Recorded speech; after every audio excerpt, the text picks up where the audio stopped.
Brad Dilford, and you are watching Channel 3 News. Today we will have extensive coverage on the March on Washington, along with interviews of some of the protesters. Let's kick off the day with some interviews. Sir, would you mind telling us your name? My name is Andrew Jackson. And what do you do for a living? I worked on the farms before and small businesses and warehouses. Wherever there is small manual labor needing to be done. So where do you work now? I don't. Whenever things start to go bad and people need to be laid off, the black people were always the first to go, even though we did the same work and got paid nearly as much. That's not good. What about your family? How are they? Well, my wife is currently looking for work to help support our kids. And how old are they? 6 and 2. What is the most valuable thing to you that you want to come from this march? I would like for employees to pay us equally for the work we do and hire and fire people based on their performance and not just the color of our skin. Well, that was Andrew Jackson, but now I think it's time for our second interview. Hello folks, I'm Brad Dilford, catching live stream from the March on Washington. We're catching action here on this bright day where Martin Luther King and an estimated 250,000 people are marching. I'm here live with A. Philip Randall to ask a few questions. So tell us, why are we here today? We're here today, which is turning out to be both a protest and a communal celebration. These many people are here today to hear what MLK has to say of all this. People of both races are marching here as we speak. Yes, as you said, and as can be seen, many of both races are marching. Why are there white people here? Well, I believe the many white people are here because they see segregation and racism very cruel and absurd, as other whites see otherwise. They are here to help the blacks and support MLK. Who is making appearances here today? Well, we have members of the Big Six, such as John Lewis, James Farmer, and myself, obviously. We are also the ones who helped King organize this march we have here today. Thank you, Phil, for sharing with us. My pleasure. I'm Brad Dilford. Now back to live action in Washington. Brotherhood. I have a dream that one day, even in the state of Mississippi, a state sweltering with the heat of injustice, sweltering with the heat of oppression, will be transformed into an oasis of freedom and justice.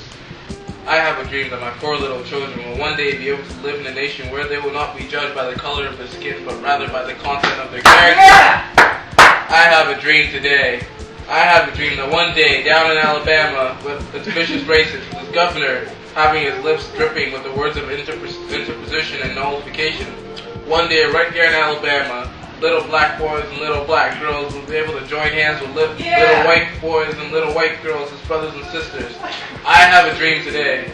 I have a dream that one day, even every valley shall be exalted, every hill and mountain shall be made low, the wrong places may be made plain, and the crooked places will be made straight. And the glory of the Lord shall be revealed, and all flesh shall see it together. This is our hope, and this is the faith that I go back in the cell with. With this faith, we will be able to transform. We will be able to hew out the mountain of the Spirit as a stone of hope. With this faith, we will be able to transform the jangling discords of our nation into a beautiful symphony of brotherhood.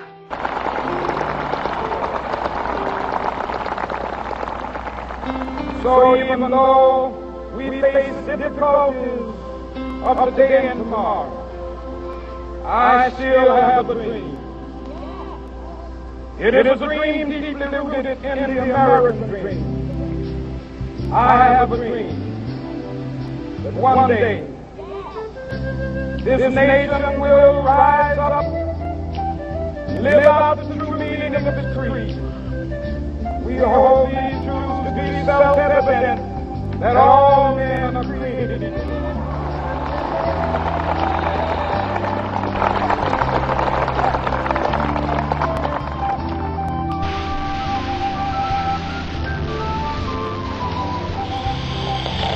Good afternoon, gentlemen.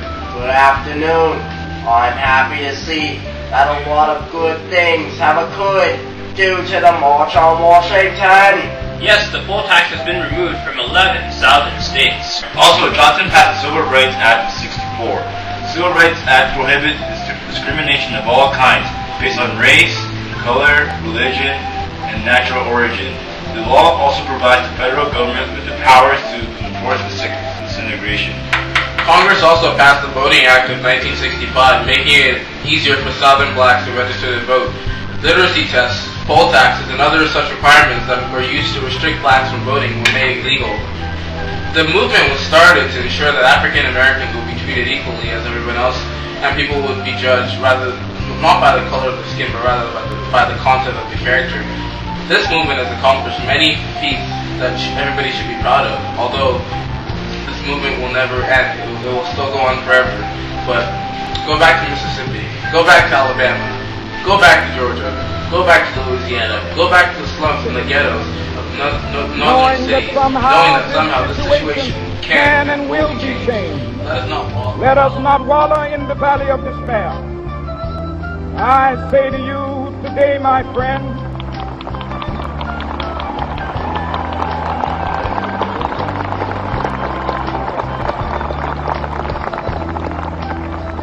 so even though we face the difficulties of today and tomorrow, I still have a dream. It is a dream deeply rooted in the American dream. I have a dream that one day this nation will rise up, live out the true meaning of its creed. We hold these truths to be self-evident, that all men are created equal.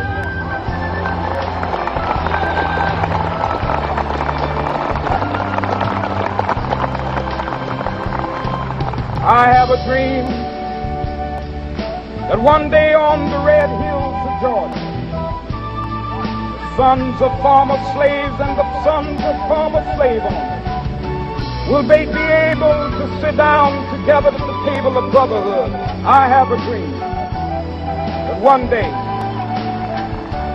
even the state of Mississippi, a state sweltering with the heat of injustice, sweltering with the heat of oppression, will be transformed into an oasis of freedom and justice. I have a dream